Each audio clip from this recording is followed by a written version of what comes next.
একটু ভালো রান্নার আয়োজন, ঘর গোছানো, কাপড় ধোয়া, কাজের অনেক চাপ থাকে আমাদের উপর। বাসার পুরুষরা যখন গোসল করে গায়ে গায়ে আতর মেখে সুন্দর করা ইস্ত্রি করা পাঞ্জাবি পরে জুমার নামাজে যাওয়ার জন্য বের হন, তখন কি আপনার মনে মাঝে মাঝে একটা দীর্ঘশ্বাস আসে না? পুরুষ হতাম তাহলে আজ মসজিদে গিয়ে জুমার নামাজে এই বিশাল সওয়াব পেতাম, আমি তো শুধু রান্নাঘরেই পড়ে রইলাম। যদি এমনটা মনে হয়ে থাকে তবে আজ আমি আপনাদের একটি বিশেষ আমলের কথা বলতে চাই, যা শুনে আপনি খুশি হয়ে যাবেন ইনশাল্লাহ।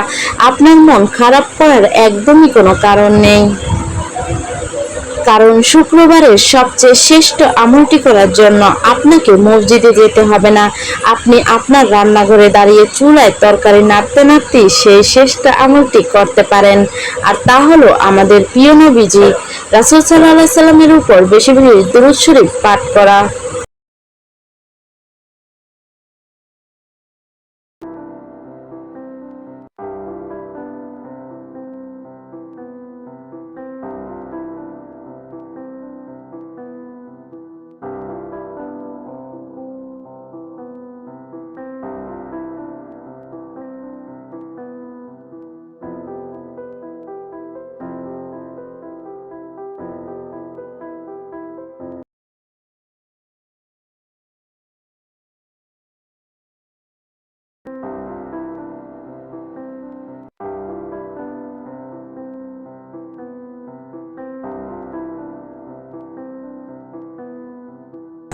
আপনি হয়তো বাংলাদেশের ছোট্ট কোনো গ্রামের একটি মাটির ঘরে বসে আছেন, অথবা ঢাকার কোনো একটি ফ্ল্যাটে বসে পেঁয়াজ কাটছেন।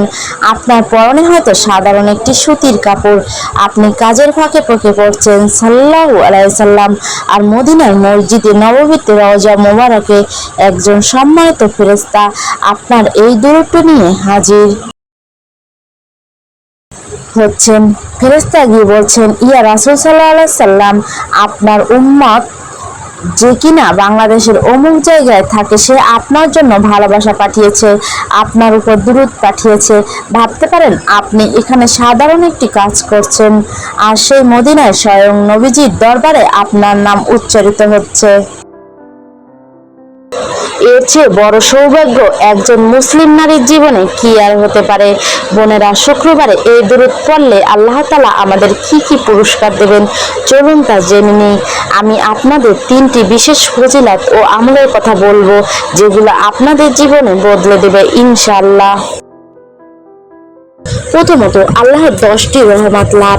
বিখ্যাত হাদিস গ্রন্থ সুনানে নাসাইতে এসেছে, যে ব্যক্তি নবীজির উপর একবার দুরূদ পাঠ করে আল্লাহ তাআলা তার উপর 10টি রহমত নাজিল করেন, তার আমলনামা থেকে 10টি গুনাহ মাফ করে দেন এবং জান্নাতে তার 10টি মর্যাদা বুলন্দ করে দেন।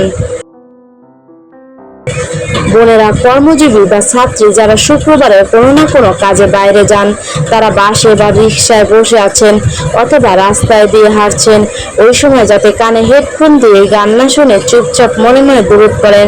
সবচেয়ে ছোট দুরূদ হলো সাল্লাল্লাহু আলাইহি সাল্লাম। এই ছোট্ট বাক্যটি পড়তে 1 থেকে 2 সেকেন্ড সময় লাগে।